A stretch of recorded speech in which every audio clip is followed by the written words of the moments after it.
Oui, absolument. C'est lamentable. Je vous pose des questions qu'elles vous dérangent pas. Je vous demande juste d'y répondre. Vous posez des questions stupides. Parce que je suis une femme. Ouais, sans doute. Ça doit être ça, si vous le pensez. Bienvenue dans les clashs légendaires zémouriens. Je suis un nouveau venu. Éric est ici chez lui. Surpris, choqué et même interloqué. Préparez-vous car ce que vous allez voir ne va pas vous laisser de marbre. Il y a des gens qui viennent pour faire de la provocation. Surtout qu'aujourd'hui, les extraits choisis sont ceux du king des clashs, le Éric Zemmour. Bonjour à tous, bonjour mes amis.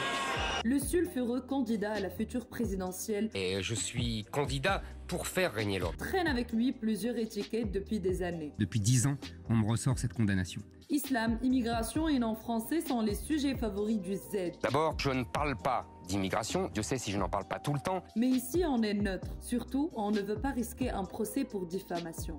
Mais voyons. En tout cas, j'essaye de poser la question au niveau où elle doit être posée. Invité au plateau de C'est à vous sur France 5, le candidat à la présidentielle Éric Zemmour. Bonsoir Éric Zemmour. Bonsoir, Marie. Explique les raisons qui l'opposent politiquement à Emmanuel Macron. Donc ça m'amusait. À vrai dire, ce n'est pas la première fois que Zemmour attaque l'actuel président sur sa position à l'encontre de l'autre puissance mondiale, les États-Unis d'Amérique. Emmanuel Macron n'est pas patriote, voilà, si vous voulez que je parle clairement. Oui. Qu'est-ce qu'il met au-dessus du pays, alors, Emmanuel? L'Europe. Il veut une Europe fédérale. Il veut former les États-Unis d'Europe. Pour moi, ce n'est pas être patriote. Drôle d'échange entre les deux ex-chroniqueurs de l'émission de Laurent Ruquier. Je vous accorde qu'ils sont moins connus. À On n'est pas couché, si Vanessa Burgraff exprime son admiration pour le côté très humain de l'ancien ministre de l'Éducation nationale, Benoît Hamon, Ça fait une différence de base. alors le Z s'en moque car pour lui, ce n'est pas une affaire politique. Bah oui, je l'aime bien. C'est Calimero. ça Il est compte. malheureux. Ah bah Ouais, oui. mais ça compte aussi. Ah bah oui, ça compte. Ah bah oui, ça compte. L'aspect humain, ça compte aussi Ah oui, dans on une a envie de le campagne. prendre dans ses bras. Hein. Bah non. À l'époque de l'émission Le Grand Journal, Je suis aujourd'hui le seul à pouvoir faire ça. le polémiste a été interpellé par un des chroniqueurs de l'émission sur le fait qu'il a déjeuné à maintes reprises avec Jean-Marie Le Pen, On est d'accord sur un point fondamental. La démocratie, c'est le peuple. en sous-entendant que ce genre de rencontre avec l'ancien président du Front National dévoile l'idéologie d'Éric. Et c'est ce qui agace ce dernier. Je dîne avec des hommes politiques depuis 25 ans, que ça vous plaise ou non. Et j'ai dîné avec Charles Pasqua, avec Jacques Chirac, avec Jean-Luc Mélenchon. Ça vous va ou je continue comme ça? Audrey Crespo-Mara, la célèbre journaliste et épouse de Thierry Ardisson, fait face aux Zemmour énervés. Ah, pas du tout. Mais quand c'est... Ah, pas du tout. Non, vraiment. C'est-à-dire que quand vous êtes... Et pour cause, la journaliste a questionné le polémiste sur sa relation avec Alain Soral. Et la réponse ne tarde pas, Je m'engage à prendre des mesures fortes. puisque le chroniqueur juge que cette question est malhonnête. Des tas de points d'accord avec Alain Soral, lesquels? Vous me faites de la peine. On m'avait dit que vous étiez plus futé que les autres, mais je vois que je suis comme les êtes comme les autres.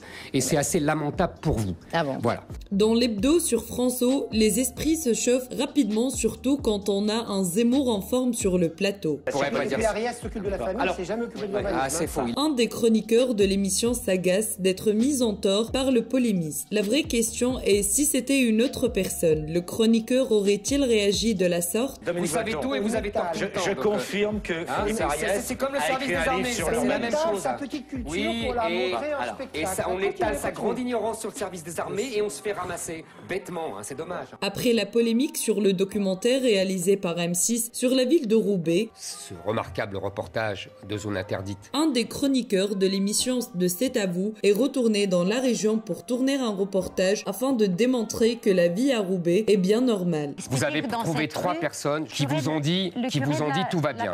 Très loin de la réalité que le documentaire d'M6 veut imposer. Le Z, en voyant ça, riposte à sa manière. Les Russes, sous le tsar, ont inventé les villages Potemkin. Un village qui paraissait très riche. Vous avez inventé un magnifique village Potemkin. Nous, Mais c'est très bien, mais c'est très bien. Pendant l'émission spéciale d'On n'est pas couché, lorsque Laurent Ruquier décide d'inviter tous les chroniqueurs emblématiques de l'émission, C'est parce que je suis le seul danger en vérité. l'ambiance était bien tendue. Parce que ça craint. Émeric Caron a expliqué alors dans son intervention que les humains, depuis la nuit des temps, étaient faits pour vivre en harmonie. Comme moi. Oh, bah alors.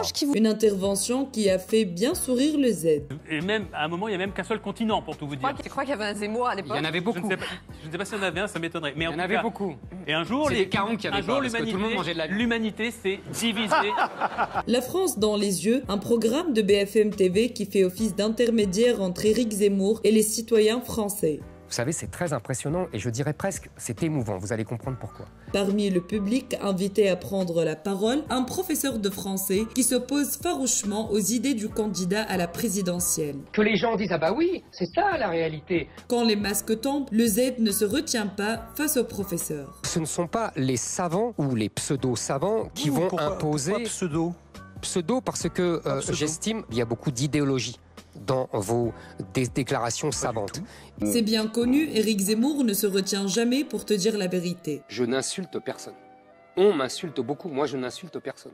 Je dis les choses. Invité à la radio France Inter, le candidat attaque le média en expliquant que selon lui, le service public fait toujours la propagande des idées de gauche. Or, je n'ai rien contre le service public au départ. Moi je veux pas que les Français payent pour une radio et une télévision qui font de la propagande anti-française, immigrationniste, LGBT et woke, comme on dit aujourd'hui. Le débat Zemmour-Mélenchon n'est jamais ennuyeux pour les téléspectateurs.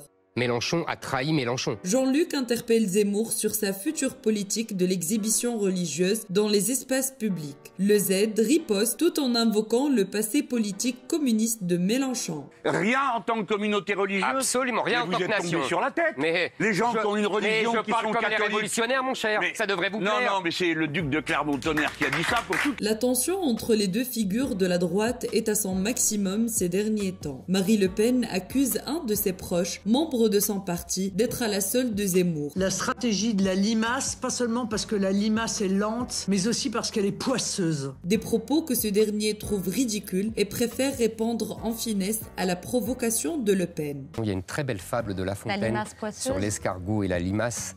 La Fontaine s'amuse en disant que l'escargot est écrasé quand on lui marche dessus alors que la limace s'adapte. Éric Zemmour continue sur sa lancée avec Aymeric Caron. On a déjà débattu l'un avec l'autre. Le polémiste trouve les propos de son confrère très bisounours. Mais il n'est pas le seul à le dire, et ce sont des bêtises. Ainsi, il considère que la réalité de notre monde, que ce soit au passé ou moderne, est bel et bien loin du monde imaginaire de Caron. Tu prêches l'unité de l'humanité, comme c'est une réalité, je sais que ça vous fait chier parce que vous croyez à l'existence des races. Les hommes se sont battus depuis l'aube de l'humanité, si tu veux la réalité. Et alors?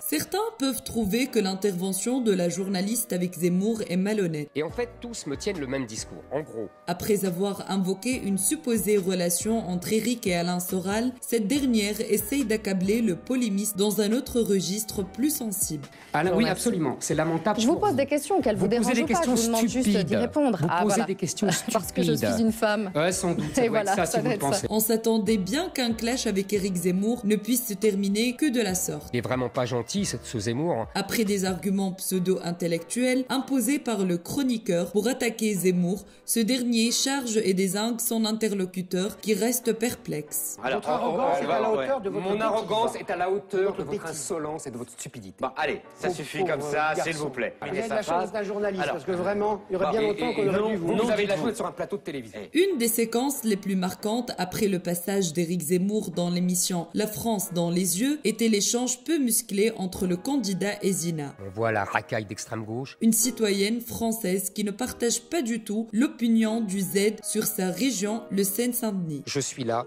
pour sauver la France et le peuple français. De l'islam. Oui, de l'islam et de son remplacement. Arrêtez, monsieur Zemmour, avec l'islam. Madame, je dis ce que je veux, vous dites ce que vous voulez.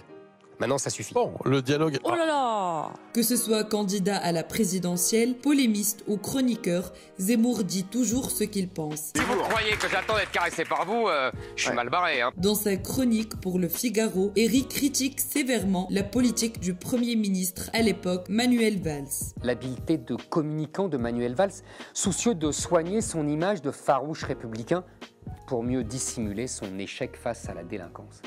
Il est ridicule. Invité pour parler de sa candidature avec Pascal Praud, Éric Zemmour, encore une fois, s'exprime sur son mécontentement vis-à-vis de la politique de l'actuel président Macron. Tout au long de son quinquennat, le Z ne veut pas mâcher ses mots. C'est ça aujourd'hui le fruit de l'immigration. Et c'est ça aujourd'hui le fruit de la politique de M. Macron qui critique ma campagne de mort. Éric Zemmour. Vous voyez, ça, oui, effectivement, c'est la mort de la France. Dans le même registre, Éric Zemmour critique une énième fois les choix politiques de Macron. Mais cette fois sur la gestion du président de la crise ukrainienne, ainsi que sur sa rencontre avec son homologue russe. Zemmour estime que peu m'importe la situation, Macron ne sait pas s'y faire pour résoudre les conflits internationaux.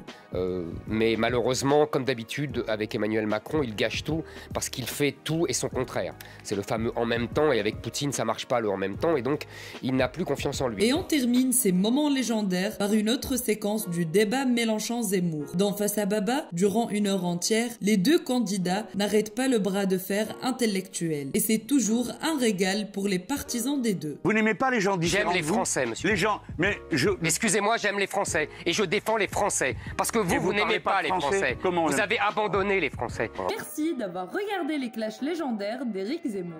N'oubliez pas de vous abonner et d'écrire dans les commentaires les noms des stars dans les moments légendaires vous font envie.